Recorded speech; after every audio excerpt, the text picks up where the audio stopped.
السلام عليكم ورحمة الله وبركاته. إن الحمد لله نحمده ونستعينه ونستغفر ونعوذ بالله من شرور أنفسنا وسيئات أعمالنا. من يهده الله فلا مضل له ومن يضلله فلا هادي له، وأشهد أن لا إله إلا الله وحده لا شريك له، وأشهد أن محمدا عبده ورسوله. أما بعد، رب اشرح لي صدري ويسر لي أمري واحلل عقدة من لساني يفقهوا قولي. رب زدني علما، رب زدني علما. اللهم إني أسألك علما نافعا ورزقا طيبا وعملا متقبلا. সম্মানিত আজকের ক্লাসে উপস্থিত, প্রায় 18তম ক্লাসে উপস্থিত সুপ্রিয় ভাই সকল ও সম্মানিত বোন, সর্বপ্রথম আমরা সেই মহান আল্লাহ তাআলার প্রশংসা করি। যদিও আমরা ছোট্ট খুতবার মাধ্যমে আল্লাহর প্রশংসা করে থাকি, বাংলাতেও বলি যাতে আপনাদের জন্য এটা জ্ঞাত হয়। কারণ আল্লাহ তাআলার প্রশংসা করতে আমরা বাধ্য। তার নেয়ামত ছাড়া, তার দয়া ছাড়া আমরা কিছু করতে পারি না। তো তার এই প্রশংসা, কারণ তিনি আমাদেরকে তৌফিক দিয়েছেন এই ক্লাসে উপস্থিত হওয়ার, ইলমি তার ব্যাপারে জানার জন্য। আর তারপরে আমাদের সকলে প্রাণপ্রিয় নবী করিম মুহাম্মদ মুস্তাফা সাল্লাল্লাহু আলাইহি ওয়াসাল্লাম, ওনার উপর অসংখ্য শান্তি ধারা বর্ষিত হোক। আল্লাহুম্মা সাল্লি আলাইহি, আল্লাহুম্মা বারিক আলাইহি। তো আমাদের বিষয়, চলমান যেটা বিষয় ছিল সেটা যে আল্লাহ তাবারক ওয়া তাআলার সাহচর্য নিয়ে। কারণ আল্লাহ তাআলা কোরআনে একাধিক আয়াতে এটা স্পষ্ট করেছেন যে তিনি মাখলুকের সাথে, তিনি আমাদের সাথে আছেন। তো আমাদের সাথে আছেন বলতে আমাদের সাথে আল্লাহর সাহচর্য যে আমরা পাচ্ছি কিংবা পাচ্ছি, এটা কোন ধরনের, সেটা আলোচনা হয়েছে। আর আল্লাহ তাবারক ওয়া তাআলা আমাদের সাথে আছেন সূরা মানে ফাতিহা দ্বারাও স্পষ্ট হয়। কারণ সেই সূরা ফাতিহা যখন ওই ব্যাপারে বলা হয়, যখন মুসাল্লি যখন বলে আলহামদুলিল্লাহি রাব্বিল আলামিন, তখন আল্লাহ তাআলা কি বলেন যে হামাদানি আবদি, যে আমার বান্দা আমার প্রশংসা করলো। আর যখন ইয়াকা না'বুদু ওয়া ইয়াকা নাস্তাইন বলে, তখন আল্লাহ তাআলা কি বলেন হাযা বাইনি ওয়া বাইনা আবদি নিসফাইন, যে এটাই আমার ও আমার বান্দার মাঝে পার্থক্য। আর মানে অর্ধেকটা এর পূর্বে মানে এর পূর্বে কার জন্য? আল্লাহর জন্য, মানে আলহামদুলিল্লাহ রাব্বিল আলামিন থেকে নিয়ে, আর ইয়াকা না'বুদু ওয়া ইয়াকা নাস্তাইনের পরে বান্দার জন্য। তো বাইনি ওয়া বাইনা আবদি বলেছেন, বাইনি ওয়া বাইনা আবদি, যে আমার ও আমার বান্দার মাঝে। তো এখানে স্পষ্ট হয় যে আল্লাহ তাবারক ওয়া তাআলা বাস্তবে আমাদের সাথে যে যে যে বিষয়ে আছেন সেটা তার জ্ঞান, তার তিনি দেখছেন, তিনি তিনি তিনার জ্ঞান থেকে, তিনার দৃষ্টি থেকে কোনো জিনিস ছুপিত নয়, কোনো জিনিস ছুপিত নয়। আর এটা বাস্তবে যে আল্লাহ তাবারক ওয়া তাআলা আরশের উপরে তিনি উঠেছেন, আর তিনি আমাদের সাথে আছে। এই দুটো বিষয়ে কোনো কোনো সাংঘর্ষিক বিষয় নয়, এক অপরের বিপরীত নয়।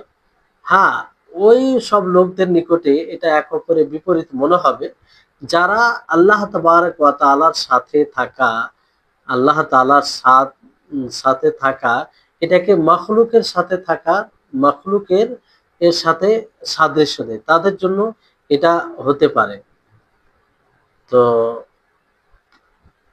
স্পষ্ট করা হয়েছে যে আল্লাহ তাবারক ওয়া তাআলার সিফাতে উলু, এই ব্যাপারে যতগুলো নসুস দলিল আছে, এবং আল্লাহ তাবারক ওয়া তাআলা মাইয়া সাহচর্য, এটার ব্যাপারে দলিল আছে।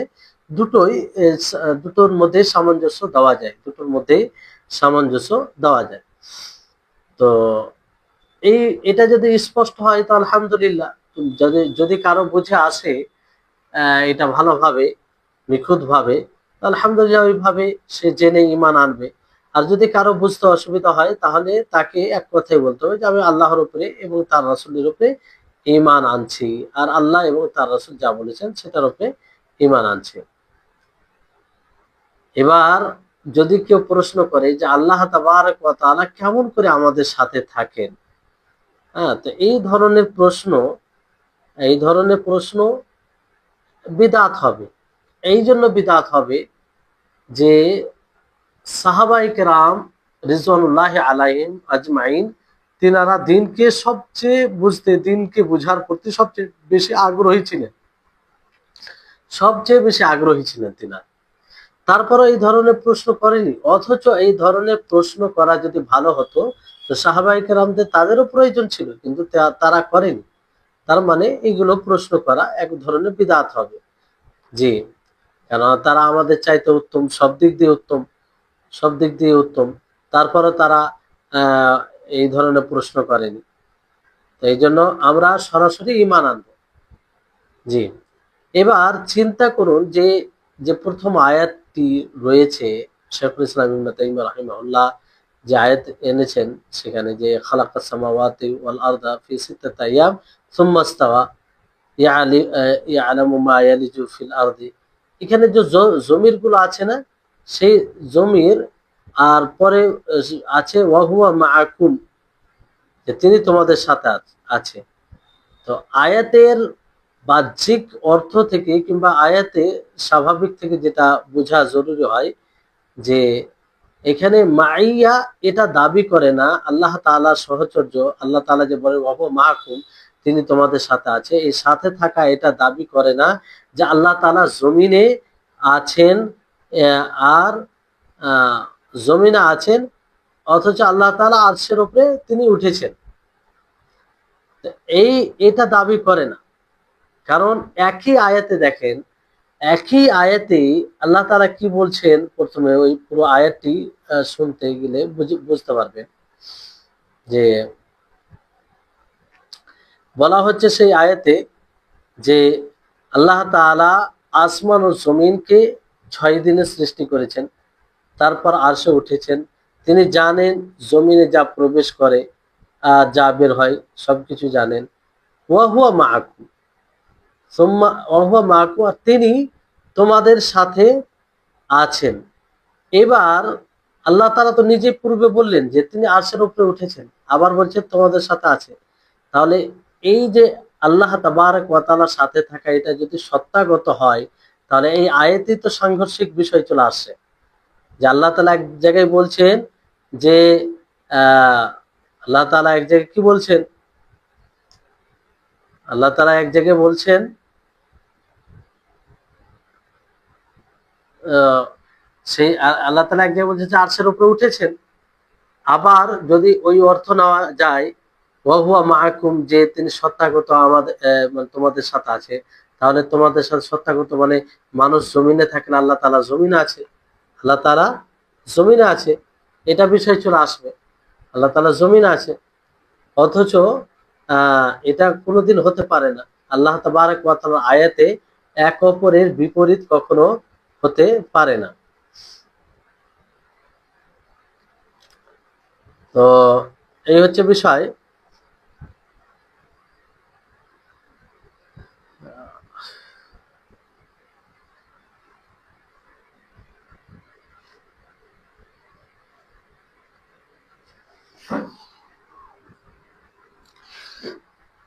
যাক, দুঃখিত, বিষয়টি হচ্ছে আমার ল্যাপটপটা কাজ করছে না, আর হঠাৎ করে মোবাইল থেকে ফাইলটি মানে চলে গেল। তো বিষয়টি হচ্ছে যে এই যে আয়াতে একই আয়াতে আল্লাহ তাবারক ওয়া তাআলা এই কথা কি করে বলতে পারেন যে আল্লাহ তাআলা তিনি বলছেন যে আরশের উপরে উঠেছেন, আবার ফের তিনি বলছেন যে ওয়া হুয়া মাআকুম, মানে আয়াতে রয়েছে মানে তারই কথা যে তিনি তোমাদের সাথে আছে। তো এটা তো সাংঘর্ষিক হয়ে যাবে। আর আল্লাহ তাআলার কথায় আল্লাহ তাআলার একটি কথা আরেকটি কথার সাথে সংঘর্ষ হওয়া, এটা অসম্ভব, যে সম্ভবই নয়। এটা কখনো এই বিষয়ে মানে বলা যায় না যে এটা যে আল্লাহ তাবারক ওয়া তাআলার কথার মধ্যে এটা সংঘর্ষ হবে। জি, তো যদি কেউ বলে, দেখেন, আমরা যদি এটা মানে এইভাবে ঈমান নিয়ে আসি যে আল্লাহ তাবারক ওয়া তাআলা আরশের উপরে রয়েছেন আর তিনি আমাদের সাথে আছেন, মানে সহচর্য যে ব্যাখ্যা করা হয়েছে ওই অনুযায়ী যে তিনি আমাদেরকে দেখছেন, তিনি আমাদেরকে শুনছেন, তার ইলম থেকে, তার দৃষ্টি থেকে কোনো জিনিস গোপনে নেই। তো এতে কি হবে যে আল্লাহ তাআলার ভয় আমাদের হৃদয়ে আসবে, আল্লাহ তাআলার প্রতি তাকওয়া মানে ভয় ভীতি মানে হৃদয়ে আসবে, জন্মাবে। এই জন্য হাদিসে কি বলা হয়েছে যে আফজালুল ইমানে আন তা'লামা আন্নাল্লাহ মা'আকা হাইসুমা কুনতা, যে ইমানের সর্ব উত্তম ইমান হচ্ছে যে তুমি জানবে যে আল্লাহ তাআলা তোমার সাথে রয়েছে যেখানে তুমি থাকবে, যেখানে তুমি থাকবে, মানে এই এই ধারণা রাখবে যে আল্লাহ তাআলা রয়েছে। এবার বলুন এই কথার অর্থ এটা কি করা যায় যে তুমি যেখানে থাকবে সেখানে সত্যাগত আল্লাহ তোমার সাথে আছে? একজন বান্দা তো যে কোনো জায়গায় থাকতে পারে। তো এখান থেকে এটা স্পষ্ট হচ্ছে যে আল্লাহ তাআলা সত্যাগত নেই। আল্লাহ তাআলা সত্তাগত মানুষের মাখলুকের সাথে থাকবে, এটা এই বিষয় নয় এখানে। আর হুলুলিদের মানে আহলুল হুলুল যারা, তারা এটা আকীদা রাখে যে আল্লাহ তাআলা সত্তাগত আমাদের জায়গাতে আছে। যদি তারা বলে যদি আমরা মসজিদে থাকি তো মসজিদে আল্লাহ তাআলা আছে, মানে তারা বলে যে তুমি যদি মসজিদে থাকো তো মসজিদে তোমার সাথে আল্লাহ আছে। হ্যাঁ, তুমি যদি বাজারে থাকো তো বাজারে তোমার সাথে আল্লাহ আছে। তুমি যদি টয়লেট পায়খানাতে থাকো তো তোমার সাথে নাউজুবিল্লাহ আল্লাহ তাআলা আছে। মানে তারা আল্লাহ তাআলাকে মানে যেগুলো জায়গা ভালো নয় সেই জায়গা থেকেও পবিত্র করেনি। আর এই আকীদা এটা ভয়ঙ্কর আকীদা, এটা বড় ধ্বংসাত্মক আকীদা। বুঝতে পারলেন? তো এই হচ্ছে বিষয়। আহ বুঝতে পারবেন, আরো বিস্তারিত আলোচনা হলে বুঝতে পারবেন যে এটা কত ভয়ঙ্কর আকীদা। এবার আসুন, যারা বলে যে আল্লাহ তাআলা সত্তাগত আমাদের সাথে আছে, তাদের খণ্ডন, তাদের উত্তর কিভাবে দেওয়া যায়? তাদের যেটা শুভা সংশয়, আগে এটা বোঝার চেষ্টা করেন তাদের সংশয় কি। তাদের সংশয় পরবর্তী সময় আপনারা ভিডিওতে দেখতে পাবেন, রেকর্ড হচ্ছে অবশ্য। তো তাদের সংশয় কি এটা বুঝতে হবে। সংশয়, তারা বলে যে আয়াতে রয়েছে ওয়াহুয়া মাআকুম, যে তিনি তোমাদের সাথে আছে। তো এখানে সমস্ত জমির যেটা আল্লাহর দিকে ফিরে যাচ্ছে। আল্লাহ তাআলা যেমন পূর্বে বলে হুয়াল্লাযী খালাকা, তিনি যিনি সৃষ্টি করেছেন, তুম্মাস্তাওয়া, তিনি উঠেছেন, ইয়ালামু, তিনি জানেন, ওয়া হুয়া মাআকুম, আর তিনি তোমাদের সাথে আছে। তো তারা বলে যে ওয়াইদা, যদি মানে যখন তিনি আমাদের সাথে আছে, তো আমরা এই মাইয়া থেকে এটাই বুঝবো, এই সহচর্য থেকে এটাই বুঝবো যে আল্লাহ তাআলা তিনি আমাদের সাথে মিশে আছেন। হ্যাঁ, মানে তিনি আমাদের সাথে আছে জায়গা হিসাবে, মানে আমরা যে জায়গা আছি সেই জায়গাতে আল্লাহ তাআলা আছে। তারা এটা মানে তাদের এটা সংশয়। তো বিষয়টি হচ্ছে, এর উত্তর কয়েক ভাবে দেওয়া যায়। এই বিষয়টি ভালো করে বুঝবেন, কারণ আপনার পাশে এই ধরনের লোক হতে পারে। তো যদি আপনার সামনে এরকম হয় তো তাদেরকে যতদূর পারবেন বোঝাবেন, কারণ এটা ধ্বংসাত্মক একটা আকীদা, যেটা কোরআন হাদিস বিরোধী, সালাফদের বিরোধী, ইজমা বিরোধী। প্রথম বিষয় হচ্ছে, তারা যেটা বলল আয়াত থেকে, যে এরকম ভাবে আয়াত থেকে এটা বলছে যে আল্লাহ আল্লাহ তাআলা আমাদের সাথে আছে সত্তাগত, এরকম বিষয় নয়। যদি এরকম বিষয় হতো তাহলে মানে যেমনটা তারা বলে, তাহলে আয়াতে তানাকুজ চলে আসছে। আয়াতে কি চলে আসছে? তানাকুজ, মানে সংঘর্ষ, বিরোধী কথা। একই আয়াতে আল্লাহ তাআলার, ওই একই আয়াতে আয়াতের এক অংশ আর এক আয়াতের আর এক অংশের সাথে বিরোধী হয়ে যাচ্ছে, মানে বিরুদ্ধে অর্থ হচ্ছে যে যে আল্লাহ তাআলা এক জায়গায় বলছেন তিনি আরশের উপরে উঠেছেন, আবার তিনি বলছেন যে তিনি প্রত্যেকটা মানুষের সাথে, মানুষ যেখানে থাকে সেখানে আল্লাহ তাআলা সত্তাগত আছেন। তো এটা তো আল্লাহ তাআলার কালামে তানাকুজ কিংবা সংঘর্ষ হয়ে যাচ্ছে, যেটা অসম্ভব। যেটা কি অসম্ভব। তো এটা যেটা বলা হলো আপনাদেরকে। দ্বিতীয় বিষয় হচ্ছে যে এই মাইয়া, মাইয়া বলতে আরবি শব্দ এটা, যে আল্লাহ তাআলা সহচর্য, যেখানে আল্লাহ তাআলা মা শব্দ দিয়ে বলেছেন যে আল্লাহ তোমাদের সাথে আছে। তো এটা থেকে কখনো এটা বোঝা যায় না, যখন এটা বলা হয় যে আল্লাহ তাআলা তোমাদের সাথে আছে, যে আল্লাহ তাআলা তিনি জায়গা সহ সাথে আছে, এটা কখনো বোঝা যায় না।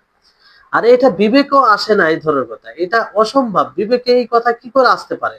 কারণ মাইয়া এটা যে সহচর্য আল্লাহ তাআলার সাথে থাকে, এটা আরবি ভাষায় মুতলাক সাথে থাকার অর্থে আসে।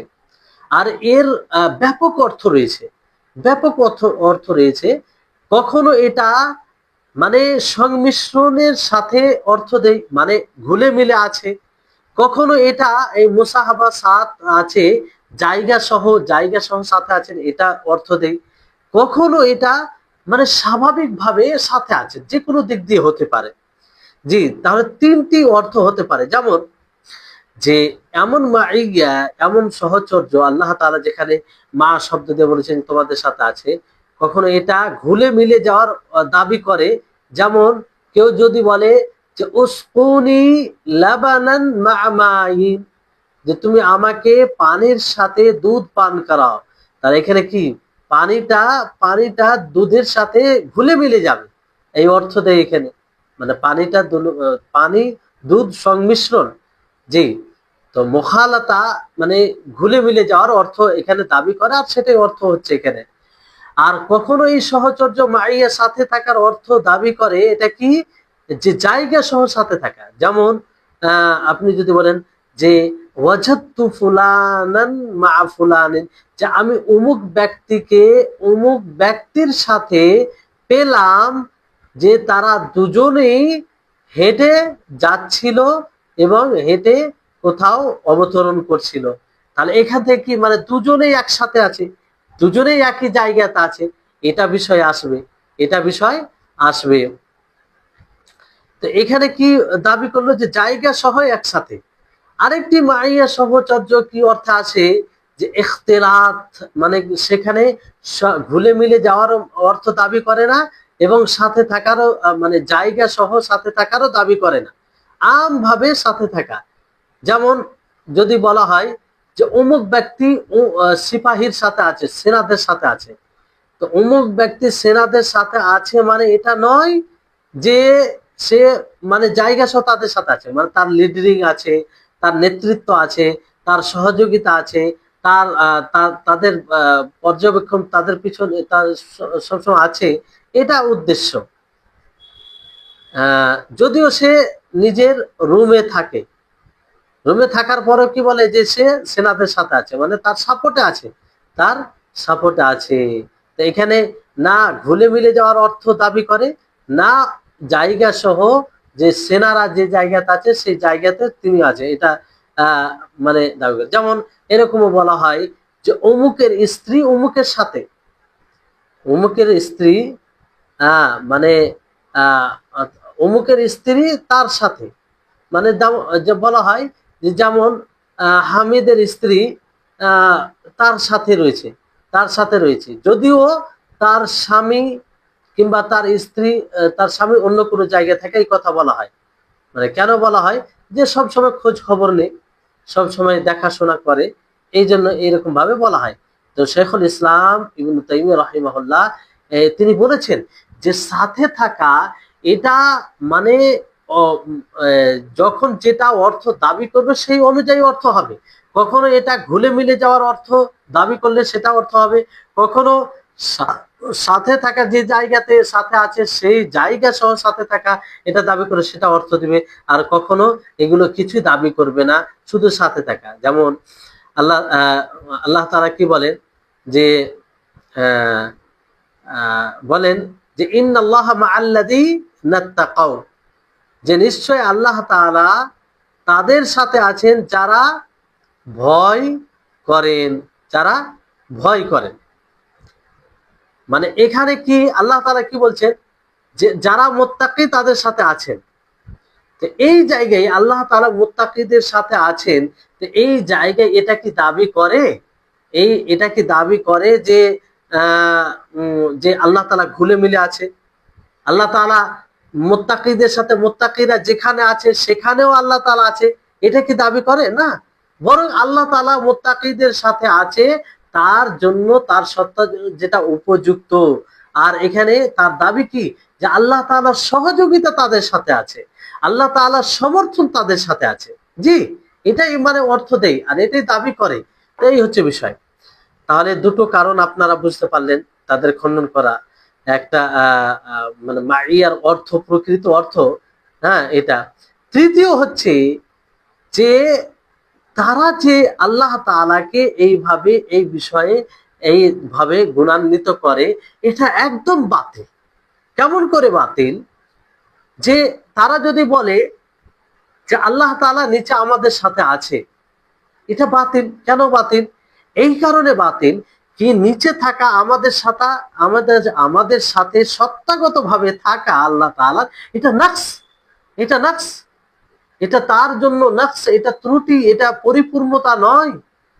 কারণ আমরা নিচে থাকি, তা আল্লাহ তাআলা আমাদের সাথে আছে, এটা নাকস আসবে, যেটা কখনো প্রশংসা হিসেবে বলা যায় না। আল্লাহ তাআলার প্রশংসা, তিনি আরশের উপরে আছেন, আরশের উপরে থাকার পরেও মাখলুকের সাথে আছেন। আর মাখলুকের সাথে কিভাবে? তার সমর্থন, তার সহযোগিতা, তার তিনি শুনেন, দেখেন, তার দৃষ্টি থেকে উজ্জ্বল হয় না, মানে সবকিছু তার পর্যবেক্ষণে থাকে। জি। আর যদি শুধু যে আমরা যেখানে আছি সেখানে আল্লাহ তাআলা আছে, সত্য কথা, এটা তো নাকস হয়ে যাবে, যেটা আল্লাহর জন্য ঠিক হবে না, আল্লাহর জন্য ঠিক হবে না। যেমন ধরুন একটা বাদশাহ, আমরা কোনো একটা বাদশাকে কি বলতে পারি, কোনো বাদশাকে এই কথা বলতে পারি যে পুরো বাদশাহ ধরেন এরকম যে সে সে যদি বলে আমি আমি তোমাদের সাথে আছি, আমি তোমাদের সাথে আছি, তো এর মানে কি এটা যে তিনি সত্তাগত সশরীরে তিনি সবার সাথে আছেন? মানে ওনার সহযোগিতা, ওনার দেখাশোনা যতদূর পারবেন উনি ওই জিনিসটা বোঝাতে চাইছে যে এটা আছে। তা এই ক্ষেত্রে তো আমরা তাকে বলতে পারি না যে আপনি সত্তাগত আমাদের সাথেই থাকেন। আর যদি বলি তাহলে এটা তো তার জন্য ত্রুটি হয়ে যাবে। একজন বাদশাহ, একজন উঁচু পদের লোক সবার সাথে কি করে থাকতে পারে? সবার সাথে কি করে থাকতে পারে? তো মাখলুকের জন্য বলতে পারি না, তো আমরা সেই মহান আল্লাহ তাআলার জন্য কি করে এটা বলতে পারি যে আল্লাহ তাআলা সবার সাথে আছে? আল্লাহ তাআলা সবার সাথে আছে। দেখুন একজন ভালো বাদশাহ যদি হয়, মানে বাদশাহ, তার অধীনে অনেক বড় এলাকা হয়, তারপরেও যদিও ভালো বাদশাহ হলে সে দেখাশোনা করবে, সব রকম মানুষের সুবিধা অসুবিধা বুঝবে। আর এই জন্য বলা হয় যে বাদশাহ তাদের সাথে আছে, মানে কি তার সহযোগিতা, তার সমর্থন আছে, মানুষের দেখাশোনা করে। কিন্তু এই কথা বলা যাবে না তার জন্য যে তিনি সশরীরে সবার সাথে আছে। আর এটা যদি বলা যায় তো তার জন্য নাকস হয়ে যাবে, ত্রুটি হয়ে যাবে। জি, এই হচ্ছে বিষয়। চতুর্থ বিষয় হচ্ছে যে দেখুন, মানে তারা যে এই কথা বলে যে আল্লাহ সত্তাগত আহ মাখলুকের সাথে থাকেন, তো এটা থেকে দুটি বিষয়, মানে দুটি বিষয়ের মধ্যে একটি বিষয় মানতে হবে, দুটি বিষয় হবে, তৃতীয় বিষয় হবে না। হয়, আর দুটি অসম্ভব কিন্তু, হয় আল্লাহ তাআলাকে অংশ অংশ ভাবতে হবে যে আল্লাহ তাআলা আলাদা আলাদা অংশ আছে, যে আল্লাহ তাআলার কোনো অংশ কোনো জায়গায় আছে, আর কোনো অংশ আর কোনো জায়গায় আছে, তাহলে এটা অসম্ভব। আল্লাহ তাআলা মুতাজাজ্জি নয়, তিনি খন্ড খন্ড আলাদা আলাদা নয়, তিনি এক অদ্বিতীয়।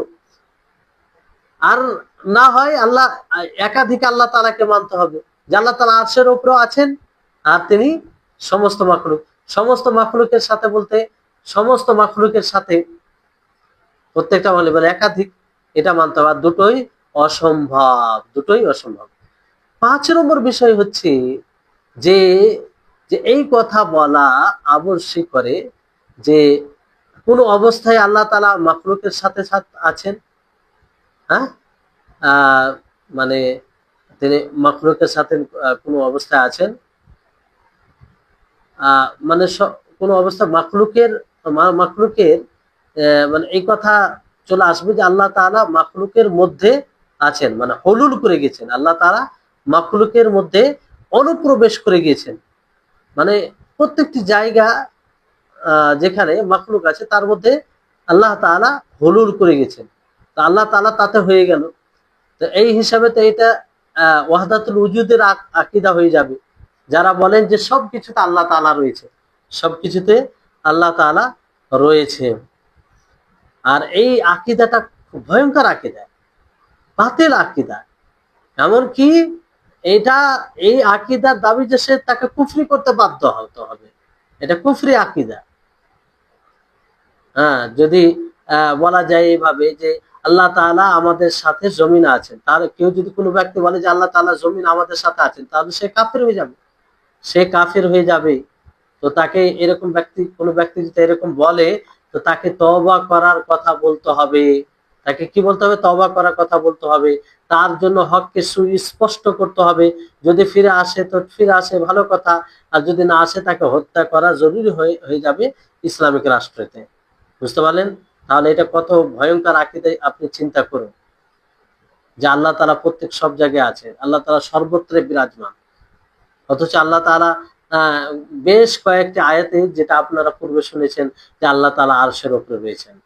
আর আল্লাহ তাআলা সাথে রয়েছেন বলতে তার ইলম, জ্ঞান, তার মানে শোনা, শ্রবণ, এগুলো দেখা, সবকিছু, অর্থাৎ আল্লাহ তাআলার শ্রবণ থেকে, দেখা থেকে, আল্লাহ তাআলার জ্ঞান থেকে কোনো জিনিস ছুপিত নয়।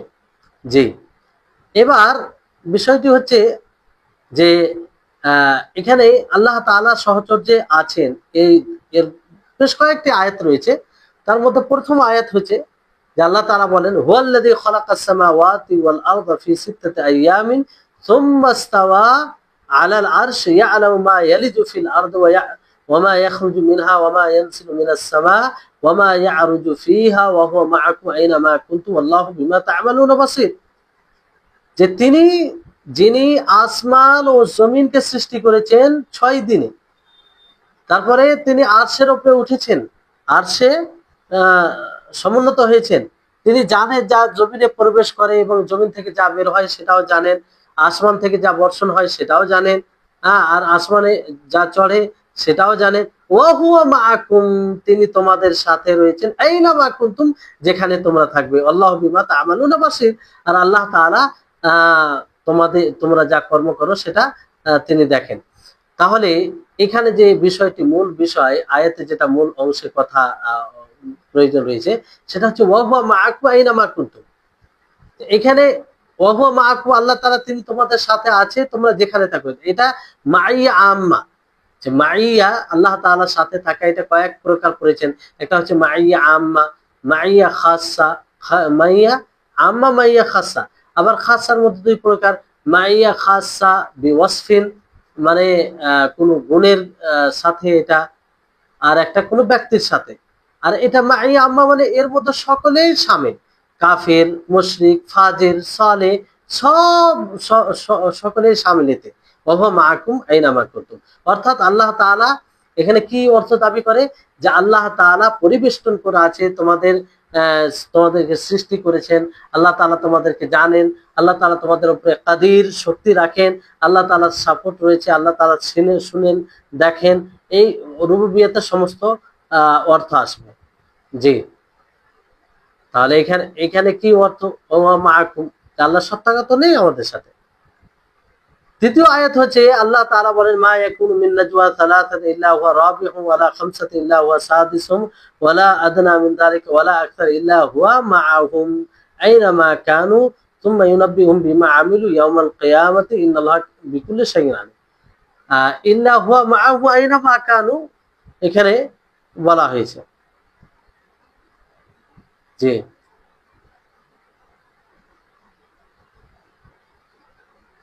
তাহলে এখান থেকে বোঝা যাচ্ছে, এই আয়াত থেকে বোঝা যাচ্ছে যে এখানে সাথে থাকা বলতে আল্লাহ তাআলার জ্ঞান, ইলম, শোনা, এগুলো সত্তাগত নয়। তারপরে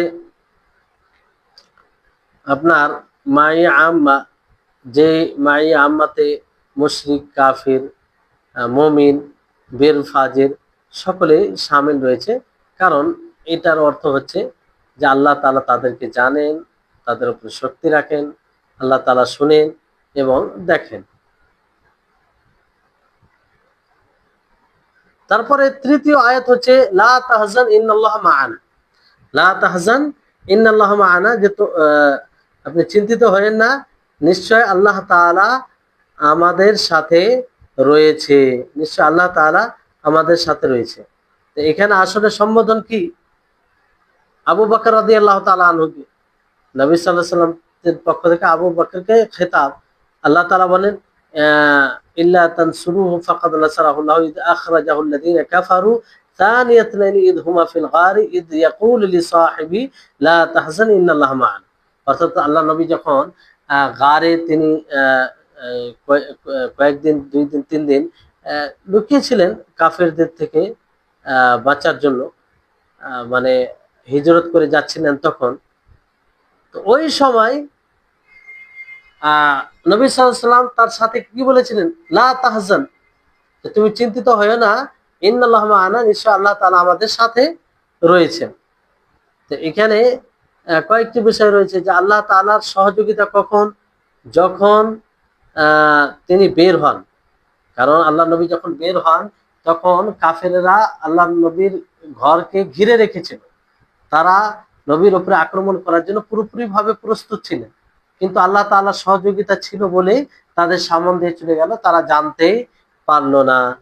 আর কোন সময় আল্লাহ তাআলা সহযোগিতা করেছিলেন, যখন গারে তিনি অবস্থান করেছিলেন। কারণ ওখানে কি হয়েছে, ঈদ হুমা ফিল গার, যখন তারা দুজনেই গারে ছিলেন। তৃতীয় যেটা সহযোগিতা, যে যখন সেই গারের মুখের ওপরে মুশরিকরা দাঁড়িয়েছিল, আর সে সময় নবী সাল্লাল্লাহু আলাইহি ওয়াসাল্লাম তার সাথীকে অর্থাৎ আবু বকরকে কি বলছিলেন, ইদ ইয়াকুলু লি সাহিবি লা তাহজান, যে তার সাথীকে বলল যে তুমি চিন্তিত হয়ো না, মানে আবু বকরকে। তাহলে এখানে 3টি অবস্থান আল্লাহ তাআলা স্পষ্ট করেছেন যার সহযোগিতা তিনি করেছেন। নবী সাল্লাল্লাহু আলাইহি ওয়াসাল্লামের সহযোগিতা তিনি এইভাবে করেছেন। নবী করিম মুহাম্মদ সাল্লাল্লাহু আলাইহি ওয়াসাল্লামের সহযোগিতা যখন মুশরিকরা মানে দাঁড়িয়ে থাকে আর মানে গারের উপরে, ওই সময় আবু বকর কি বলেছিলেন, ইয়া রাসূলুল্লাহি লাউ নাযারা আহাদুহুম ইলা কদামিহি লা আবসারানা, হে আল্লাহর রাসূল, তাদের মধ্যে কেউ এক ব্যক্তি যদি কদমের পায়ের দিকে তাকায় তাহলে তারা আমরাকে দেখে নিবে, সে আমাদেরকে দেখে নিবে। মানে তিনি বলছে যে আমরা খুব ভয়ঙ্কর অবস্থা আছি, যে তারা যদি পায়ের দিকে একবার তাকায় তো দেখে নিবে। হিজরত করার সময় যখন গাড়ি ছিলেন আল্লাহ নবী আবু বকর, যেমন মুসা আলাইহিস সালামের সাথী মুসা আলাইহিস সালামকে কি বলেছিলেন, যখন সমুদ্রে পৌঁছে দেয়, সমুদ্রের কাছে পৌঁছায়, এদিকে পিছনে ফেরাউন তার লস্কর তাদের পিছা করছিল, তো কি বলেছিলেন, ইন্না লা মুদরাকুন, যে আজকে আমরা ধরা পড়ে যাব, কোনো উপায় না, ধরা পড়ে যাব।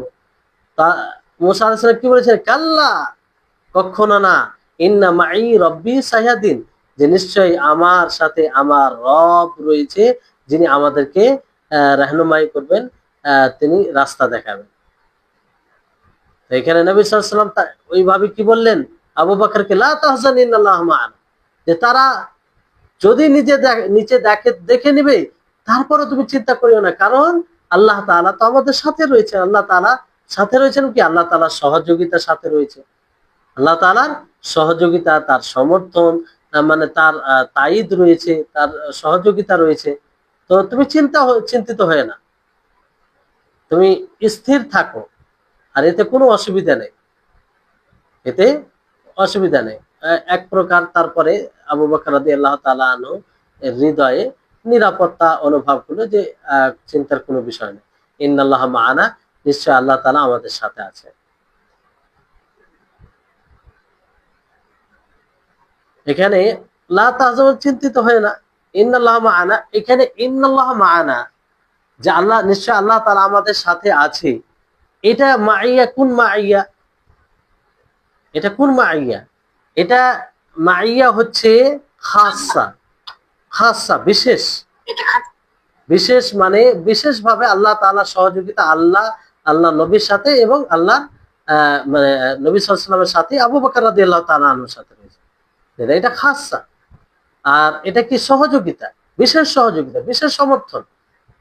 এই জন্য কুরাইশ মানে সেই গাড়ির নিকটে পৌঁছেও তাদেরকে পায়নি, তারা দেখতে পায়নি, তাদের দৃষ্টি শক্তিকে, মানে দৃষ্টি শক্তি ছিনিয়ে নিয়েছিলেন, ওইদিকে তাদের নজরই যায়নি, কিংবা যাওয়ার পরেও তারা দেখতে পায়নি।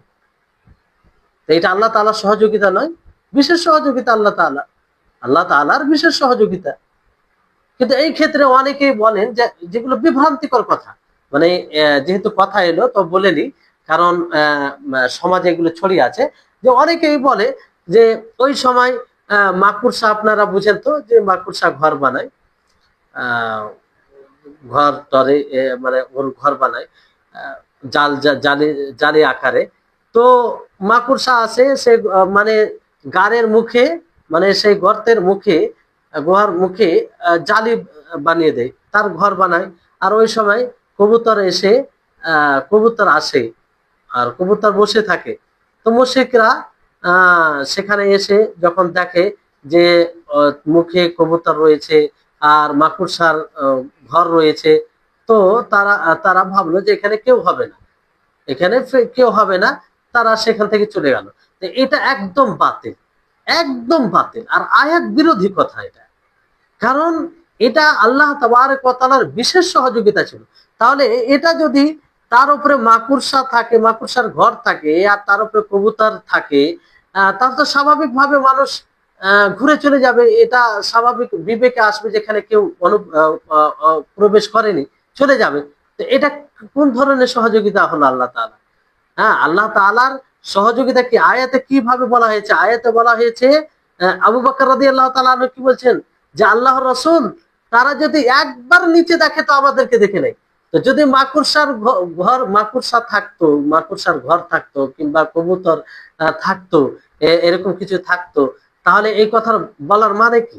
এগুলো থাকলে তো দেখতে পাবে না, বুঝতে পারবে না, দেখেও মানে দেখার পরেও বুঝতে পারবে না, বরং এটা ভাববে যে না, এখানে কে যাবে। এখানে আবু বকর রাদিয়াল্লাহু তাআলা আনহুর এই বাক্য থেকে এটা স্পষ্ট হচ্ছে যে সেখানে কোনো কিছু ছিল না, না মাকড়সার ঘর ছিল, না কোনো কবুতর ছিল, কোনো বিষয়ই ছিল না সেখানে। একদম খোলা মুখ ছিল, আল্লাহ তাআলার বিশেষ সহযোগিতা ছিল, বিশেষ সহযোগিতা। এই জন্য তো আল্লাহ নবী বলে, কি বলে, ইন্নাল্লাহা মা'ানা, আয়াতে যেটা উল্লেখ রয়েছে যে ইন্নাল্লাহা মা'ানা, আল্লাহ তাআলা আমাদের সাথে রয়েছে। তো এই হচ্ছে বিষয়। মানে এরকম কোনো বাধা আসলে যে স্বভাবগতভাবে দেখতে পাবে না, এরকম কোনো বাধা প্রাচ্য ছিল না। কিন্তু আল্লাহ তাআলার বিশেষ সহযোগিতা ছিল, ফলে তারা দেখতে পায়নি, দেখতে পায়নি। আবু বকর রাদিয়াল্লাহু তাআলা আনহুর বাক্য কি ছিল? লাউ নাজারা আহাদুহুম ইলা কদামিহি লা আবসারানা, যে তাদের মধ্যে কোন এক ব্যক্তি যদি আমাদের, মানে তাদের তাদের পায়ের নিচে তাকায়, তাহলে আমাদেরকে দেখে ফেলবে। বুঝতে পারলেন? তাহলে এই হচ্ছে বিষয়। কিছু ইতিহাসবিদ তারা এইরকম আজগুবি কথা নিয়ে আসে যাতে মানুষ তাদেরকে পছন্দ করে, মানুষ তাদের পিছনে ছুটে পড়ে। আর এরা ইসলামের অনেক ক্ষতি করেছে আর করে যাচ্ছে এখন পর্যন্ত। তাহলে এখান থেকে এটা স্পষ্ট হচ্ছে যে আল্লাহ তাবারক ওয়া তাআলা সত্যাগত নয়, এখানে কি আল্লাহ তাআলার সহযোগিতা ছিল তাদের সাথে। অসংখ্য দলিল রয়েছে। চতুর্থ আয়াত হচ্ছে আল্লাহ তাআলা বলে, ইন্নানি মাআকুমা আসমাউ ওয়া আরা, যে নিশ্চয় তোমার মাআকুমা তোমাদের সাথে, ইন্নানি মাআকুমা আসমাউ ওয়া আরা, নিশ্চয় আমি তোমাদের সাথে, আমি শুনি এবং দেখি, আমি শুনি এবং দেখি। তো এই সম্বোধন কাকে? মুসা আলাইহিস সালাম ও হারুন আলাইহিস সালামকে। যখন আল্লাহ তাআলা তাদেরকে আদেশ দিলেন যে তোমরা ফেরাউনের কাছে যাও, কার কাছে যাও? ফেরাউনের কাছে যাও, আর বলো, হ্যাঁ আয়াতে কিভাবে আছে, ইযহাবা ইলা ফিরআউন, দুজনেই ফেরাউনের কাছে যাও, ইন্নাহু তাগা, সে সীমা লঙ্ঘন করেছে, ফাকুলা লাহু কাওলান লাইয়িনা, তাকে নম্র ভাবে বলো, নরম কথা বলো, লাআল্লাহু ইয়াতাযাক্কারু আও ইয়াখশা, হয়তো সে নসিহত অর্জন করবে কিংবা ভয় করবে। ক্বালা, উভয়ে বললেন, রাব্বানা ইন্নানা না নাখাফু আইয়াফরুতা আলাইনা, যে হে আমাদের প্রতিপালক, আমরা ভয় করছি যে সে আমাদের উপরে বাড়াবাড়ি করবে, কিংবা সীমা লঙ্ঘন করবে। তখন আল্লাহ তাআলা বলেন, লা তাখাফা, তোমরা দুজনেই ভয় করো না, ইন্নানি মাআকুমা, আমি তোমাদের সাথে আছি, আসমাউ ওয়া আরা, আমি শুনি এবং দেখি, আমি শুনছি এবং দেখছি। তাহলে এখানে কি আল্লাহ সত্যাগত তোমাদের সাথে আছে এটা বলেছেন? যে আমি তোমাদের সাথে সত্যাগত আছি? না, আমি তোমাদের সাথে আছি মানে কি, আমার সহযোগিতা আছে, সবকিছু আছে, আমি শুনি এবং দেখি। স্পষ্ট এখানে বিষয় এটা। এখানে যেটা অর্থ দাবি করে কি, যে সহযোগিতা, সমর্থন, আর ফেরাউন থেকে তাদেরকে বাঁচানো, এটা উদ্দেশ্য। জি, তাহলে এখান থেকে এটা স্পষ্ট। তারপরে পঞ্চম আয়াতে কি বলা হয়েছে, ইন্নাল্লাহা মাআল্লাযীনা তাকাও ওয়াল্লাযীনা হুম মুহসিনুন, নিশ্চয় আল্লাহ তাবারক ওয়া তাআলা তাদের সাথে যারা তাকওয়া অবলম্বন করে এবং যারা ইহসান করে। তো এই আয়াত মূলত এর পূর্বে কোন আয়াত রয়েছে। তো যাই হোক, এখানে বিষয়টি হচ্ছে আল্লাহ তাআলা কি বলেছেন, আল্লাহ তাআলা এটা বলেছেন যে যারা তাকওয়া অবলম্বন করে মুত্তাকি তাদের সাথে রয়েছেন, তাদের সাথে রয়েছে। তাদের সাথে রয়েছে বলতে কি সত্যাগত না, এখানে তাদের সাথে রয়েছে বলতে এটা এটা মাইয়া খাসা, মাইয়া খাসা মুকাইয়াদা বিসিফাত, মানে এটা বিশেষ এক মাইয়া সহচর্য আল্লাহ তাআলার, যেটা গুণের সাথে সম্পৃক্ত, মানে যারা মুত্তাকি হবে, যারা মুত্তাকি হবে এই জন্য বিশেষভাবে তাদের ব্যাপারে বলে। জি, তাহলে এইভাবে যদি আমরা ঈমান রাখি যে আল্লাহ তাবারক ওয়া তাআলা তিনি আরশের উপরে আছেন, সাথে সাথে যদি কেউ মুত্তাকি হয়, পরহেজগার হয়, আল্লাহ তাআলাকে ভয় করে, তাহলে আল্লাহ তাআলার সহযোগিতা তার সাথে আছে, আল্লাহ তাআলা সহযোগিতা তার সাথে আছে। তো এতে কি হবে, এতে মানুষ মুহসিন হওয়ার চেষ্টা করবে, মুত্তাকি হওয়ার চেষ্টা করবে, কারণ সে জানে যে আল্লাহ তাআলা তাদের সাথে আছেন, মানে তাদের উপরে আল্লাহ তাআলা সহযোগিতা থাকবে যারা আল্লাহ তাআলা তাকওয়া অবলম্বন করবে, ফলে এই তাকওয়া এই গুণকে অর্জন করার চেষ্টা করবে। যে এটা লাভ, এইভাবে যদি আমরা ঈমান আনি, এই বিষয়ে যদি আমাদের ধারণা স্পষ্ট থাকে। তারপরে 6 নম্বর আয়াতে কি বলা হয়েছে, অসবিরু ইন্নাল্লাহা মাআস সাবিরিন, যে তোমরা ধৈর্য অবলম্বন করো, ইন্নাল্লাহা মাআস সাবিরিন, নিশ্চয় আল্লাহ তাআলা ধৈর্যশীলদের সাথে রয়েছেন। কাদের সাথে রয়েছেন? ধৈর্যশীলদের সাথে রয়েছেন। এখানে ধৈর্যশীল বলতে কি, দেখেন এর আগেও আপনারা পড়েছেন, কোথায় পড়েছেন, হয়তো কোথাও পড়েছেন যে ধৈর্য কয়েক প্রকার, 3 প্রকার। একটা হচ্ছে যে আল্লাহ তাআলার ইতাআতের উপরে ধৈর্যশীল হওয়া, ধৈর্য মানে আল্লাহ তাআলার যদি অনুসরণ করেন, তার কথাকে মেনে চলেন, এতে ধৈর্যের দরকার নেই। শীতকালে আপনাকে ফজরে উঠতে হবে, অবশ্যই ধৈর্য অবলম্বন করতে হবে।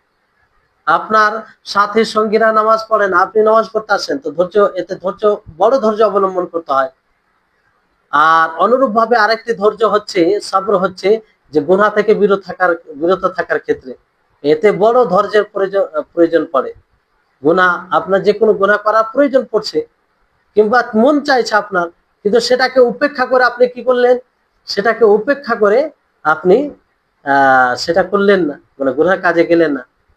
অনুরূপ ভাবে ধৈর্য অবলম্বন করা আল্লাহ তাআলার মুকাদ্দার তকদিরের উপরে অসন্তুষ্ট হওয়া থেকে ধৈর্য অবলম্বন করা, মানে আল্লাহ তাআলা যেটা ধরেন জীবনে উঁচ নিচ, কখনো ভালো কখনো মন্দ ঘটতে আছে, তো এগুলো থেকে অসন্তুষ্ট না হওয়া। অসন্তুষ্ট তো হবে স্বাভাবিক, কিন্তু ধৈর্যশীল হলে অসন্তুষ্ট হবেন, যে না আল্লাহ তাআলা মুকদ্দার করে রেখেছে, এখানে আমাদের কোনো অসন্তুষ্ট হওয়ার কোনো বিষয়ই নেই। তো এটা জিহ্বা দ্বারা হতে পারে, হৃদয় দ্বারা, কিংবা শরীরের আরো পার্টস দ্বারা হতে পারে। জি, কিন্তু এর মধ্যে সবচেয়ে বড় উত্তম ধৈর্যশীল হচ্ছে আল্লাহ তাআলার ইতাআতের উপরে ধৈর্যশীল হওয়া, আল্লাহ তাআলার ইতাআতের উপরে, এতে সবচেয়ে বড় ধৈর্যের প্রয়োজন পড়ে। তারপরে কি, তারপরে মাসিয়াত থেকে, গুনাহ থেকে বিরত থাকার প্রতি ধৈর্যশীল হওয়া, জানেন? এই হচ্ছে বিষয়। কারণ মাসিয়াতে কি হয়, মাসিয়াত গুনাহতে, গুনাহ এবং মাসিয়াতে এটা হয় যে মানুষ ইচ্ছা করলে আল্লাহ তাআলা আদিষ্ট কাজ করবে, আর ইচ্ছা করলে করবে না, আর সেই ইচ্ছা করলে হারামকে ছেড়ে দিবে, আর ইচ্ছা করলে ছাড়বে না, এরকম হয়। কিন্তু আল্লাহ তাআলার যে তকদির, যেগুলো নির্ধারিত করে রেখেছেন, এটা ইচ্ছার উপরে নির্ভর করে না, মানে ধৈর্য ছাড়া তো কোনো উপায় নেই। দেখুন, আপনি ইতাআত করবেন, তো এই ধৈর্যটা বড় কেন, আপনার এখানে ইচ্ছা আছে, স্বাধীন আছেন আপনি, আপনি ধৈর্যশীল হয়ে ইতাআত করতে পারেন, আবার ধৈর্যশীল না হলে ইতাআত নাও করতে পারেন, অপশন আছে আপনার কাছে। কিন্তু আল্লাহ তাআলা যেগুলো নির্ধারিত করে রেখেছেন, সেটার উপরে ধৈর্যশীল ছাড়া অন্য কোনো অপশন আছে আপনার জন্য? অন্য কোনো অপশন নেই। অন্য কোনো অপশনে তারপরে অধৈর্য হয় অনেকেই, কিন্তু এটা তার ইমানের ঘাটতির কারণে, কিন্তু অন্য কোনো অপশন নেই। ফলে আল্লাহ তাআলার ইতাআতের উপরে ইতাআত করতে গিয়ে, অনুসরণ করতে গিয়ে যে ধৈর্যটা প্রয়োজন পড়ে, সেটা সবচেয়ে বড় ধৈর্যের বিষয়। তারপরে কি? তারপরে যেটা ধৈর্য, গুনাহ থেকে বিরত থাকতে গিয়ে যেটা ধৈর্য, এটা। তারপরে হচ্ছে যে গুনাহ থেকে বিরত থাকে, তারপরে কি? আল্লাহ তাবারক ওয়া তাআলার নির্ধারিত জিনিসের উপরে ধৈর্যশীল হওয়া। তো এই হচ্ছে বিষয়। তো আল্লাহ তাবারক ওয়া তাআলা এই জন্য এই দুটোই, ধৈর্য গুরুত্বপূর্ণ আর শুকর গুরুত্বপূর্ণ। আল্লাহ তাবারক ওয়া তাআলা নবী সাল্লাল্লাহু আলাইহি ওয়াসাল্লামের মধ্যে দুটোই গুণ একত্রিত করেছেন। আল্লাহ নবী বড় ধৈর্যশীল ছিলেন, আর বড় তিনি শুকরগুজার ছিলেন। এতটা শুকরগুজার ছিলেন যে মানে আল্লাহ তাআলার কি করতেন? শুকরিয়া আদায় করতেন। তো মানে নামাজ যখন তিনি পড়েন, রাত্রে নামাজ পড়তেন, তো ওনার পা ফুলে যেত, পা ফুলে যেত। তারপরে তিনি পড়তেন। তো তেনাকে জিজ্ঞাসা করা হয়, বলা হয় যে আপনার আগের পিছু সমস্ত গুনাহ মাফ করে দেওয়া হয়েছে, তারপর আপনি এত কষ্ট কেন করেন? তো তিনি বলেন, আফালা আকুনু আবদান শাকুরা, যে আমি কি আল্লাহ তাআলার শুকরগুজার বান্দা হব না? তাহলে কত বড় আহ শুকরিয়া আদায়কারী আল্লাহ নবী ছিলেন, চিন্তা করুন। আর একটা হচ্ছে ধৈর্য অবলম্বন করা, কিসে? ওটা শুকরিয়ার ব্যাপার। ধৈর্য অবলম্বন করা, যেমন আল্লাহ নবীকে অনেক কষ্ট দেওয়া হয়েছে, তার কওম থেকে, সম্প্রদায় থেকে, ইহুদ ও মুনাফিকিন থেকে। তো তারপরে তিনি ধৈর্যশীল ছিলেন। আল্লাহ নবী ধৈর্য হারা কখনো হননি। অথচ আল্লাহ নবীর সামনে বড় বড় বিপদ এসেছে। আল্লাহ নবীকে ধোঁকা তার আপনজন দিয়েছে। আল্লাহ নবীকে জন্মভূমি ছাড়তে হয়েছে। জি। 7 নম্বর আয়াত হচ্ছে যে সেখানেও আল্লাহ তাবারক ওয়া তাআলা সহচর্যের কথা বলা হয়েছে। কাম মিন ফিয়াতিন কালিলাতিন গালাবাত ফিয়াতান কাসীরাতান বিইذنিল্লাহ ওয়াল্লাহু মা'আস সাবিরিন।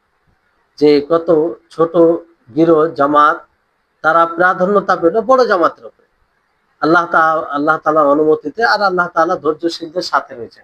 এখানে দেখুন যে অল্প লোকের জামাত বেশি লোকের উপরে, জামাতের উপরে প্রাধান্যতা পেল। আসলে এই থেকে উদ্দেশ্য হচ্ছে বদরের যুদ্ধে।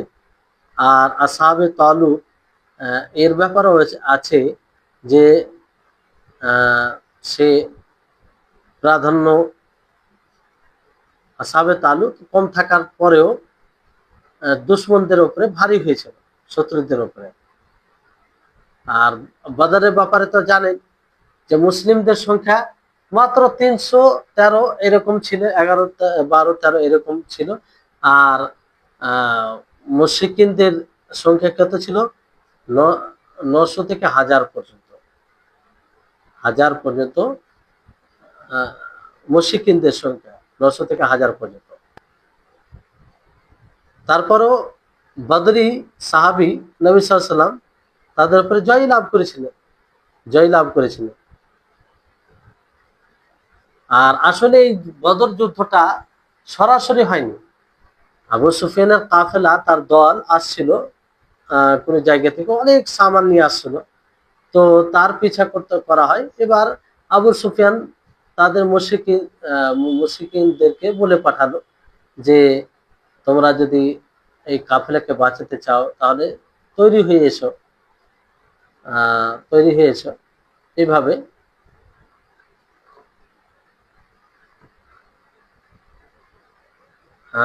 তৈরি হয়েছে। যখন সে এই ঘোষণা করলো, তখন আবু জাহাল এবং তার সঙ্গী মক্কার মুশরিক আরো বড় বড় নেতা, তাদের সহ তারা এলো, এবং তারা, আবু জাহাল বললো যে আমরা বদর পর্যন্ত পৌঁছাবো, এবং বদরে গিয়ে আমরা মানে সেখানে আমরা অবস্থান করব। তো এতটা মানে ছিল। আর তারা বড় শক্তি প্রদর্শন করে এবং অহংকার করে তারা বের হয়েছিল। আর বড় বড় নেতা ওই সময় বের হয়েছিল। আর কতটা তাদের সংখ্যা ছিল একবার করুন, যে তারা প্রত্যেক দিন 9 থেকে 10টা উট জবাই করত।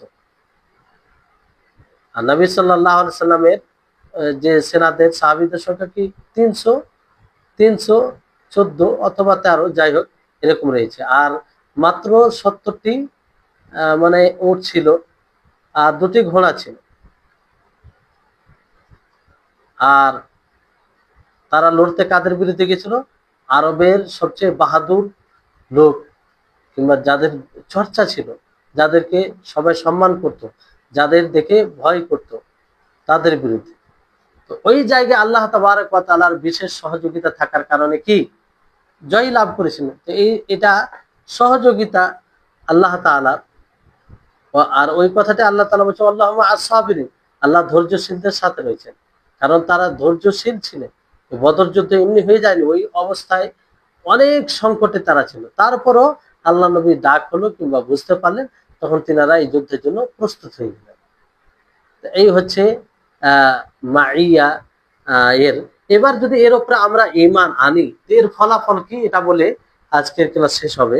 এর ফলাফল হচ্ছে যে আল্লাহ তাআলা প্রত্যেকটা জিনিসকে পরিবেষ্টন করে আছে, এটা আমাদের জানা হবে। এর উপরে ঈমান নিয়ে আসা হবে যে আল্লাহ তাআলা প্রত্যেকটা জিনিসকে পরিবেষ্টন করে আছে, আর সাথে সাথে তিনি সুউচ্চ, আর তিনি মাখলুকের সাথেও আছেন।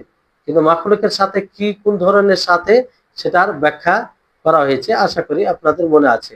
অর্থাৎ আল্লাহ তাআলা তা থেকে যার সাথে থাকবে তা থেকে কখনো অনুপস্থিত হন না, কোনো সময় না। মানে আল্লাহ তাআলার সহযোগিতা, আল্লাহ তাআলার সাথ রয়েছে, মানে আছে, এটা হৃদয়ে আসবে। আর এর উপরে ঈমান যখন থাকবে, মানুষ ওইভাবে চলবে। দ্বিতীয় বিষয় হচ্ছে যে যখন আমরা জানলাম যে তার উপরে ঈমান নিয়ে আসতে হবে,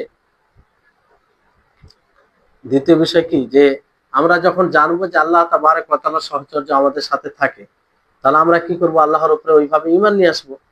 আর এই ঈমান পরিপূরক বিষয় হবে। আর এটা মানে ভয়ে তখন আল্লাহর ইতাআত করবে, অনুসরণ করবে, কারণ সে জানবে যে আল্লাহ তাআলা নজরদারি রয়েছে, যে কতটা তার অনুসরণ করছে, কতটা গুনহার কাজ ছেড়েছে, আর আমার আদেশকে কতটা লক্ষ্য করে, নিষেধ থেকে সেটাকে কতটা লক্ষ্য করে এবং সে থেকে দূর থাকে। তো এই হচ্ছে ফলাফল। যদি তার উপরে ঈমান নিয়ে আসা যায়, তাহলে ঠিক মতো তার অনুসরণ করবে, গুনাহ থেকে বেঁচে থাকবে, কারণ সে জানে যে তারা খোঁজে নেই, মানে আল্লাহ তাবারক ওয়া তাআলা সবকিছু দেখছেন। আর যদি সবকিছু পালন করা যায়, তা আল্লাহ তাআলা সহচর্য পাওয়া যায়। আর কে চাইবে না যে আল্লাহ তাআলার মাইয়াত তার সাথে হোক? সকলেই চাইবে যে আল্লাহ তাআলার সাথ হোক, আল্লাহ তাআলার সহচর্য পায়, এটা সকলের আশা থাকবে। তো এটার উপরে যদি ঈমান থাকে, তখন সে আল্লাহ তাআলার অনুসরণ করবে, আল্লাহ গুনহার কাজকে ছাড়বে। তো এই হচ্ছে বিষয়। আশা করি আপনারা বুঝতে পেরেছেন। ইনশাআল্লাহ আগামী দার্সে আল্লাহ তাআলার একটি সিফাত কালাম এই নিয়ে আলোচনা হবে ইনশাআল্লাহ, কথা বলা, সেটাও গুরুত্বপূর্ণ।